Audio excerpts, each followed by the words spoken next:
Morning all. It's, what day is it today? Thursday today. I've got my solid day's work I need to do. I've got this 300 to service, 225 to service, and a couple of little jobs to do with just one of the loading shovels. There's two shovels here, just one of the loading shovels, which I'll get round to looking at. Bit of a rubbish start to the day because I mentioned in a previous video about the traffic around Carlisle at the minute. So I never got emptied out from yesterday and loaded up till quarter to 9. So I'm 40 minutes behind where I want to be at the minute. So I'm just this is getting a 2,000 hour service, this big 300. It's getting all filters, all oils drained apart from the hydraulic oil. So swing gearbox, swing gearbox, both travel motors, get all that draining. This is the DL08 engine, so it's about 38 litres ish of engine oil. So I'm just keeping an eye on it before I go and do what else. Once I fill that first drum I can just leave it be then.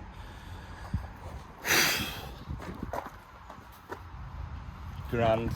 And I got halfway down the motorway and forgot to pick up some quick hitch pipes for a little job to do on the way back on a 27, which I'm a bit annoyed about. But when you're rushing about, something's gonna get forgotten. So I'll probably have to get a couple of pipes made locally, which will just add time onto the job. Bet these air filters are ready for the change. Oh. Yeah, they're ready. They are ready. Right, I'll just go and double check my engine oil coming out of here. These air filters are ready for a change. Chuck them in there. Engine oil's a bit slow. I've still not filled me 20 litres yet. Screwed all the way on. Aye. Steady away with that job, look. Whew, it's warm. Warm day today. Right, what can I do? I'll get some hubs draining again. The oil and then hubs is just a little bit more than my 5 litre containers can handle, so that's another thing that needs babysat while I drain. Right, we'll get half of this oil out of here. I've slackened that off a bit more than I have. Come along. There we go. Yeah, we'll get half of it into here. I'll fill half this tub and then put an empty one underneath it. Can leave that to run out and then I'll do the same on the other side.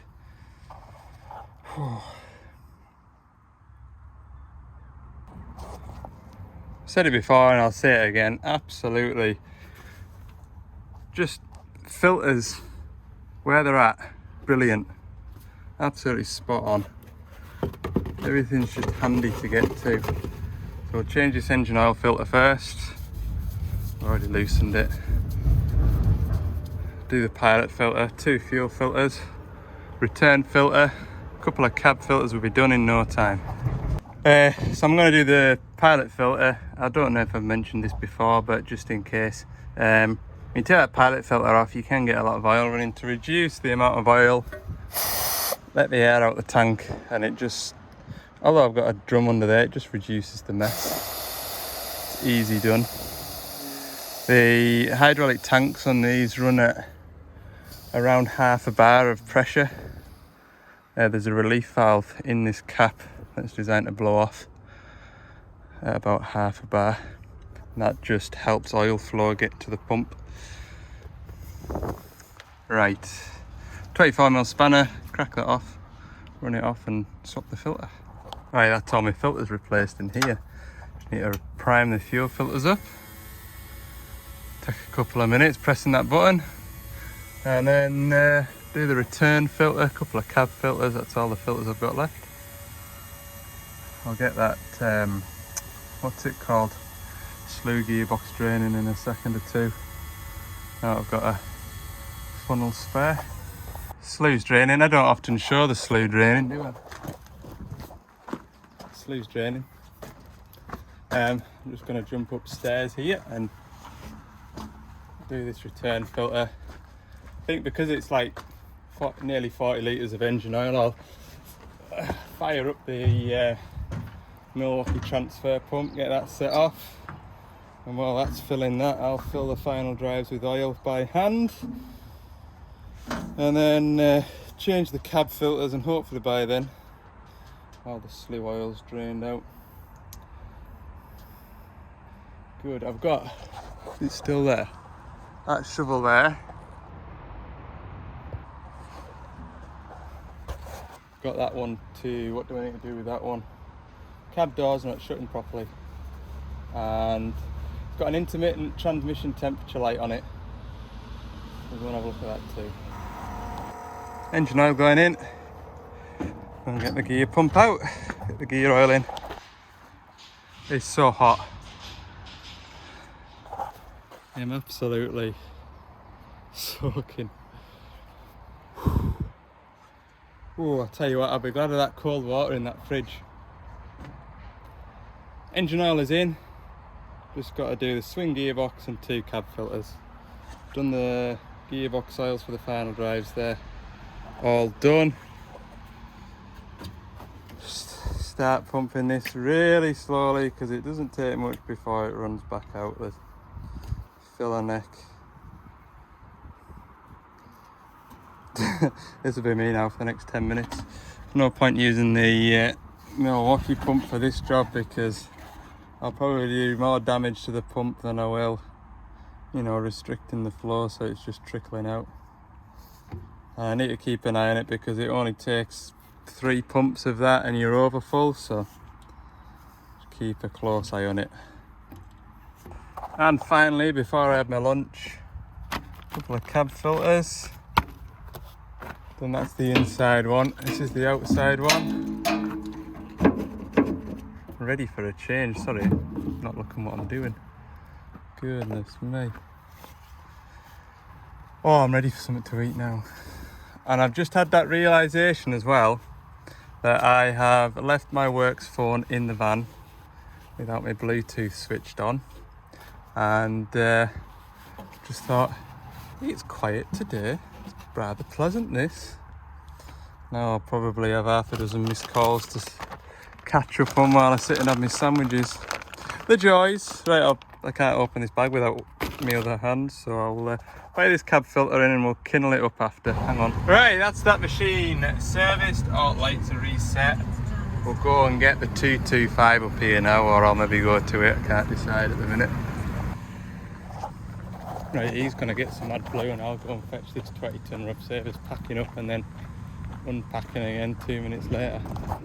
Oh, it's like walking across the beach. Here we go, 225. 1,000-hour service to do on this one. This is the one that sits down the bottom, smashing rock for the crusher to go, well, smashing the oversized stuff for the crushing team. They're not crushing today because they've got big problems by the sound of things. An engine mount snapped and it sounds like a right old job. Tell you what, I don't envy them working down there in that bit of the quarry. Dusty, and not even that, just you're even further down. There's not much of a breeze up here, if any, but I bet down there's nothing. I am ready for something to eat now. I'm going to take this up. Don't let me start servicing this until I've had my lunch, because I will. I'm a bugger for that. I'll just do this, and then it just, before you know it, it's 2 o'clock, you've had out to eat and you've the second one serviced. Right, lunch has been had. I've got engine oil draining, hubs are draining. I'm just about to change some filters. I was just up there opening that door, and these poor fellas down here, look. See that little pile of stones there? They're having to hand dig that box out. That must be a sickening job doing that. Goodness me. Yeah, I don't envy them. I really don't. So I'll get this machine serviced. Put my lid on there for some reason, I didn't need to. Get this machine serviced. Go and have a look at that one. in a minute or two. Right, let's get on. Let's get on. Motivation isn't particularly high at the minute, especially once you've stopped and you've just got out of a nice air-conditioned cab. It's too hot. Engine oil filter done. Pilot filter done. 2 fuel filters done. Hydraulic return filter done. Final drives done. Job done. Service done. Woo.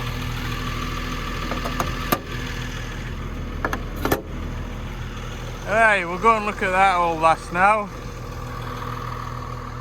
Oh, I think they've just finished digging out that crusher down there. Poor buggers. So, what am I doing with this loading shovel? It has been reported that when it rains, it comes up with an error code for the transmission, and that error code is some temperature high, and it only does it when it rains. That tells me there's water in the plug. Now, when I was on the service, I thought I'll have a quick look at it. I can find that temperature sensor there, which is your torque converter temperature sensor. But I couldn't find the sump temperature sensor, transmission sump temperature sensor, which you'd expect would possibly be in the bottom of the transmission. It's not there. Maybe in the transmission coolant lines. No, it isn't there either. The sump transmission temperature sensor is built into the harness inside the transmission control box, valve box up here. So that plug there is what I'm going to have a look at, see if it's got any moisture present, because it's just odd that it does it when it rains, and if the temperature sensor is built inside there, then I can't imagine it'll be getting wet. So I'll have a look at that, and then if that looks okay, we'll follow that wire into a joint and see the next spot. I know there's another joint there. That joins the cabin loom to the rest of the machine loom, I think. Yeah. So we'll just have a quick look at this while we're on the tea break. Of course, it's been sat the whole time I was servicing that 225, and they're going to need it after bait, so I'll have a look. I'll put you on record and you can have a look inside that plug, tell if it's wet. Looks okay. I think it's okay, like. Nah, there's no in those plugs. Nice and dry, as you can see. That loom there's coming out from the cab. This loom here is taking it all off down here. It's amazing, really. You'd have thought there'd be a lot more wires than there is. I suppose there is a fair few, like, but there's not as many as I would have imagined. I'm going to have a look at the service manual now. I'm sure in these new manuals it shows you like a virtual picture of the wiring diagram, and I might be able to see where if there's another plug on that loom from the transmission, but I don't think there is. So this is the wiring harness layout. I'll zoom in for you. That there is the plug that goes into the transmission valve controller bit. That there is my torque converter temperature sensor. If I click onto this one, that's the temp sensor inside the transmission valve housing. It also shares a wire that goes to the bypass filter switch and also the transmission oil temperature sensor. I haven't got any faults for these two, so it has to be this one here, number 8, which goes to pin 39 on the transmission controller.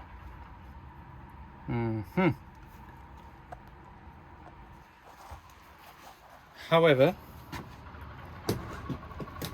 beautiful dry day today, and the fault isn't present. Can't see it doesn't tell me which, obviously the wiring diagram, you can see it goes straight from there into the transmission controller up there. It doesn't tell me which pin it goes into on here, but looking at these plugs, they're all dry. There's no evidence of any moisture in there. So I'll bring you around here. So that plug there, that's the transmission bypass switch. This is the plug here for the transmission controller. And then this is the transmission torque converter temperature sensor. Now when this is plugged in, it's sort of sat that way up.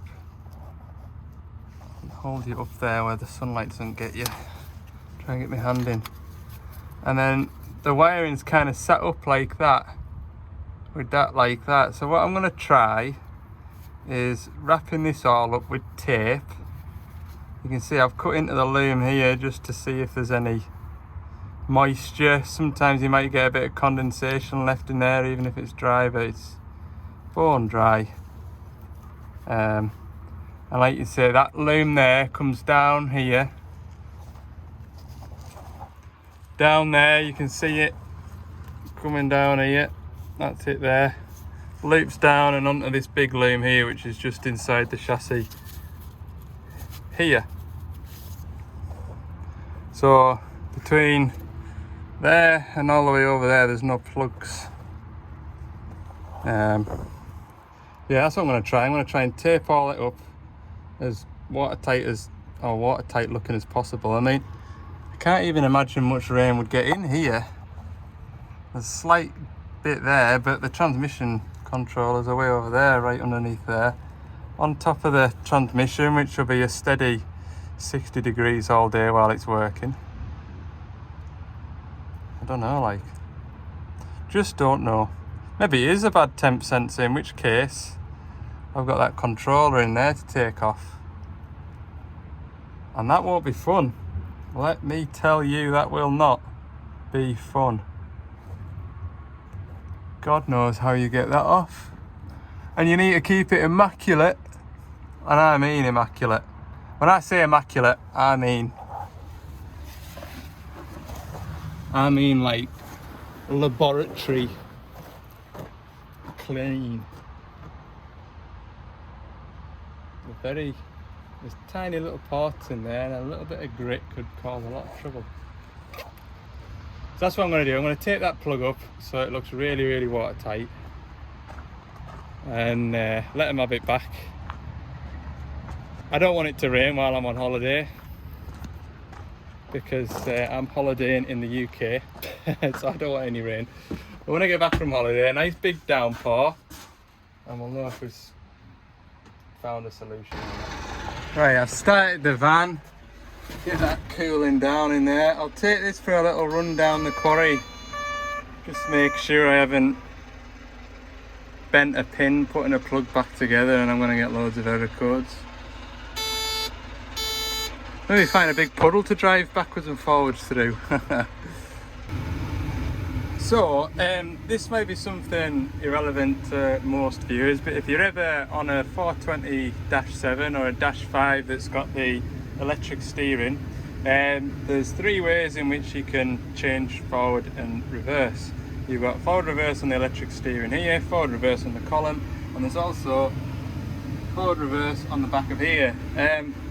Now I find it handier, I prefer to change forward and reverse on here. So what you can do with the park brake on, what you can do is press this red and grey button, and you can now see that the electric steering symbol's come on, but there isn't a forward reverse symbol on. Now if you take the park brake off, press the foot brake and press this yellow button, that now puts the forward reverse light on down there too. There it is, and that will allow this forward and reverse switch to work and not that one. So that's a little tip for anybody that's driving one of these. I'm sure it went on demo somewhere and somebody said, oh, I would prefer it if I could use the forward and reverse on here as opposed to using on here. and just keep my hand on the steering. So there you go. Right, we'll go for a run down the quarry.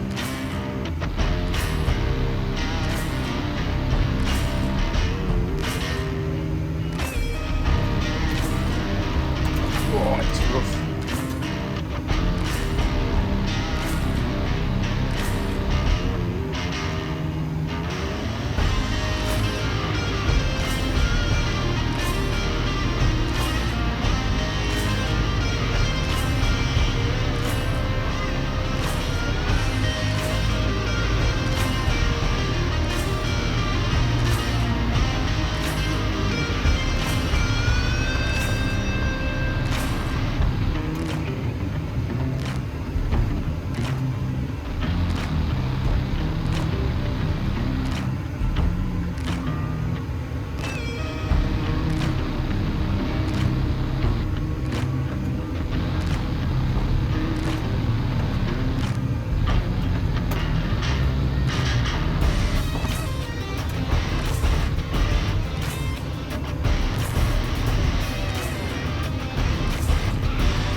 Well, I didn't get any fault codes, so we'll head back up the road now. See what time it is as well, as to whether or not I'll go and grab this mini digger with an oil leak, or whether it's best just left till first thing tomorrow morning. We'll see. It's been a hot day, like. It's a long day when you're in the same spot. Right, I'm looking forward to getting in that van now. Right, last job, little mini digger DX27's busted quick hitch pipe. So yeah, my thoughts are, worst case, I take the pipe off, get one made in the morning and pop back in the morning. I've got a couple of pipes on the van, but I've just got a feeling I won't have the right one, but we'll see what we can do. So it was this quick hitch pipe here that was leaking. Like I say, it's a bad bit, these, for running a pipe without it catching or rubbing. And what's happening when the bucket's curled all the way out, so all the way emptied, it was really sort of necking itself in here. So as luck would have it, I did actually have a pipe on the van. Couldn't believe it, like. But what we've done is just slacken these brackets and move these pipes up the way a bit. And then it's sort of bending down here and not just as severely, so we'll see how it goes. But yeah, it's sort of the best of a bad situation with that, I'm afraid. And we are away. Time is 5 to 6, which is late enough. What am I now, about 40 minutes away from home. You might have guessed where I am, but the smell of barbecues around here is making me really hungry. Really hungry. Oh. Right, I will round the video up at that for today. Thanks for watching, hope you've enjoyed it. I'll see you in the next one.